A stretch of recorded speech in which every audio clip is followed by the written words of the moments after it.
round 2.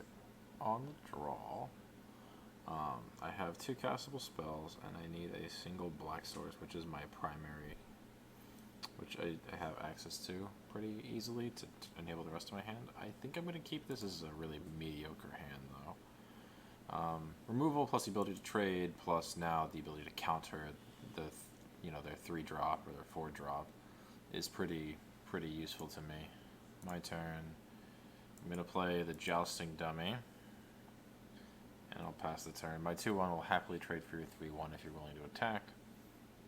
If not, then that's fine too. Curious Pair. Okay, making a food. Making a 1-3. Yep.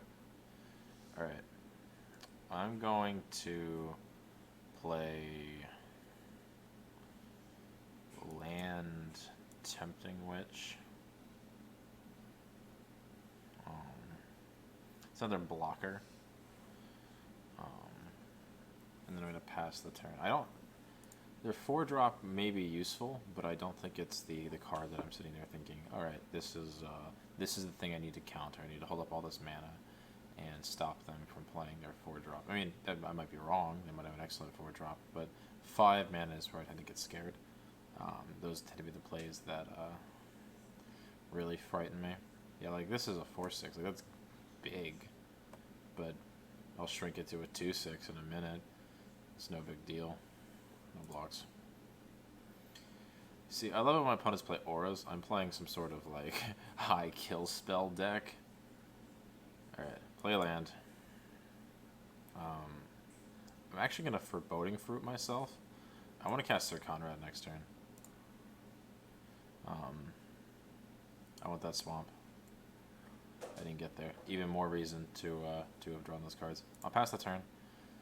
If they just attack with a Curious Pair, I'm just going to So Tiny and block with the Tempting Witch. No big deal.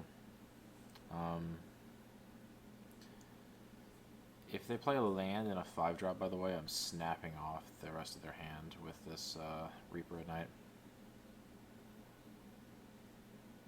Even if they don't, their hand is gone. That's convenient for me. Let's see what they do. Foreboding Fruit. Alright, Resolve, yep. Play a land, maybe.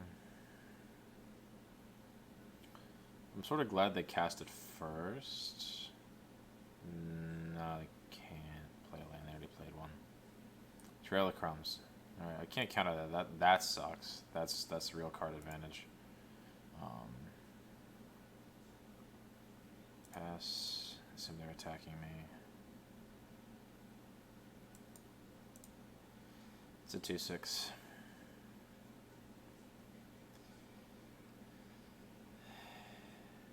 And I block. Big blocker. Not so useful in attacks.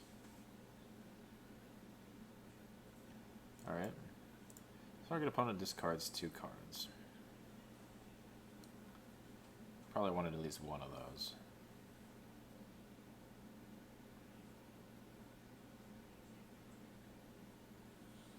Tempting Witch, Gingerbread Cabin. Alright. They kept a pretty decent card if that's what they're leaving.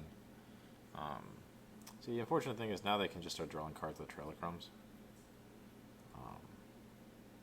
I have access to more card draw myself, so it's not like the end of the world, but I don't like my opponent to have a value engine. Henge Walker, that's fine. 3 mana, 3/3. That can also be made so tiny if need be. Bacon to a pie, huh? Alright. I need lands. I'm gonna draw. Sort of sucks, but it needs to be done. Okay. Got my 5th land. Thank goodness. Alright. I'll pass the turn.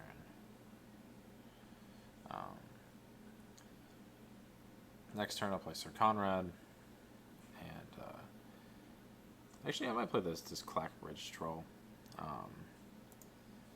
That sort of demands an immediate answer.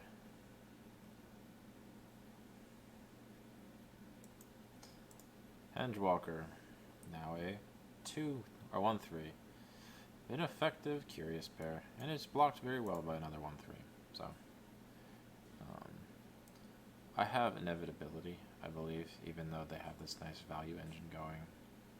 I'm of the opinion that given enough time, I will simply kill my opponent. Alright, now I'm gonna play this Moonlit Scavengers. Waste all their mana. And this blocks really well.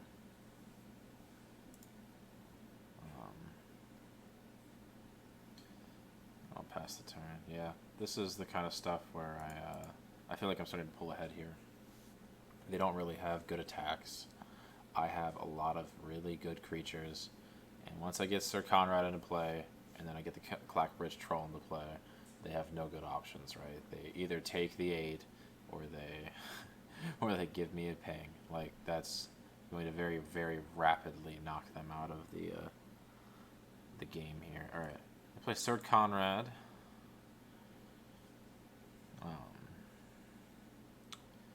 And I'm going to play Witching Well. I'll scry 2.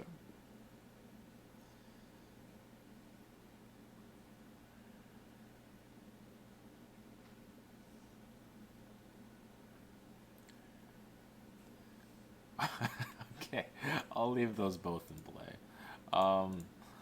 And I will pass the turn. Those are good cards. Alright, no attacks. So next turn, hilariously, I'll actually activate Sir Conrad once before I cast the Covetous Urge to get another look at a card.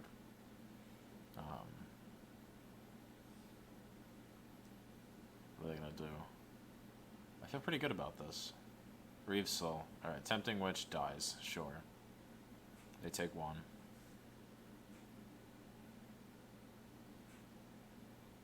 That's fine. What else you got? Kendra's Transformation. Make that a 3/3. Alright, draw a card. If they attack with the Menace creature, I'm just happy to snap off my Moonlit Scavengers for it.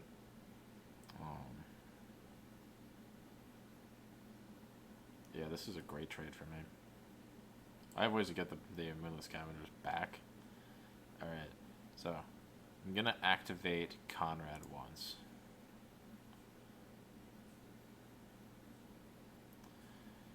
And then with like Covetous Urge.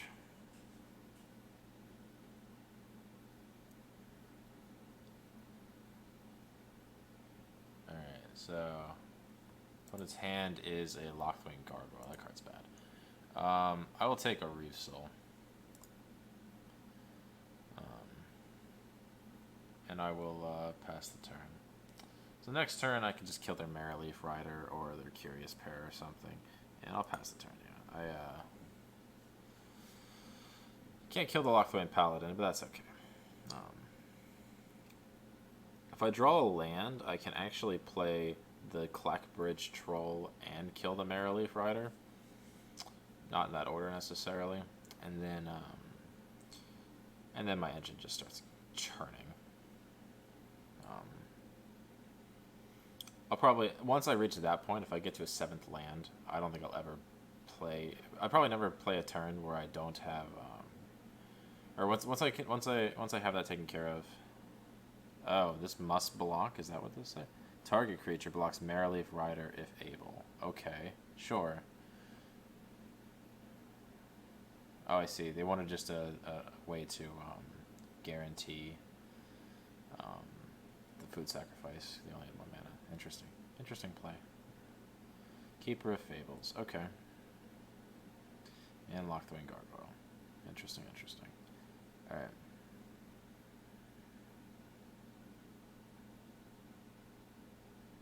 See what they do.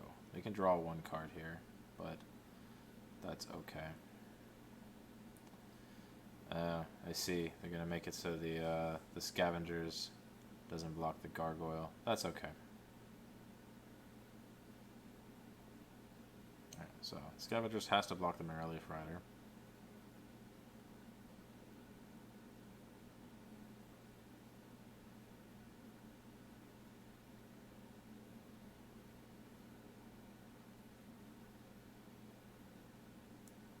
Must block. Okay. I'll gobble this up. And then I will take... I'll take 4.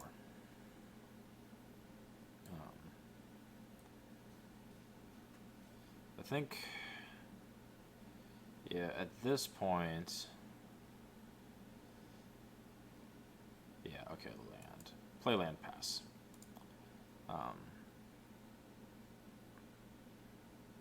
See what my opponent does.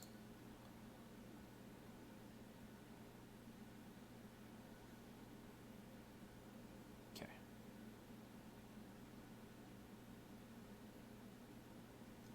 They have a combat trick, which I know about, but I'm gonna play like so.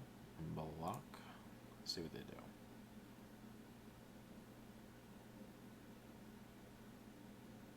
Alright, now I'm gonna respond to this. I'm gonna bake the Lockthwain Paladin into a pie.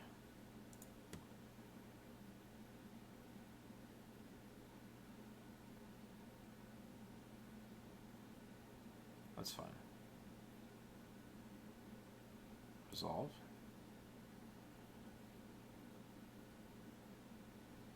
And then I'm gonna didn't say please, they're Garen Brig.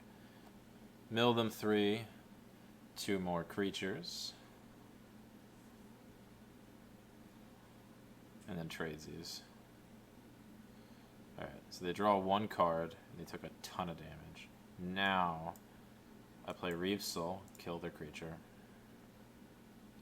Cast Clackbridge Troll. Move to combat, and they can start feeding me if they want. If not, I'm going to start crashing enemies lethal. It's a lethal creature. Yep, alright. Gain 3. Pass the turn. Yeah. Alright, this should win the game, especially when I'm going to play the Reaper of Night next turn. Got 16 cards in library.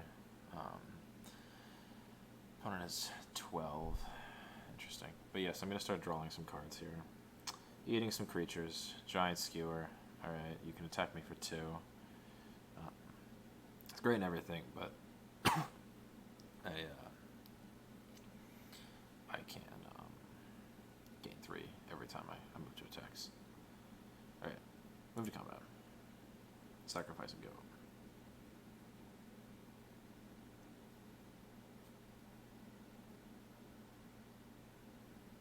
Yep. How much mana is that? Play land. Make them discard the rest of their hand. Not how I would have tapped, admittedly. Reaper of Night and a Savvy Hunter really good on my end then. Play this as a creature. Alrighty, and I will pass the turn. On their own step, I'll sacrifice a food, gain 3 life. And yeah, now I think I'm way in the driver's seat here. They run out of creatures. Witch's Oven, sure, you can turn them into food. That stems the bleeding, but it doesn't fix everything. And if they sacrifice them, that's fewer creatures to sacrifice to my creature, which means I can crack in for 8. Sure, they can gain life, of course, but I'm going to start resolving 7 mana, 4/5 flyers. Gain some life. Yep, that'll do it. They see the writing on the wall there. Big 8/8 Trample Haster, getting in for big damage. Alrighty, that is round 2.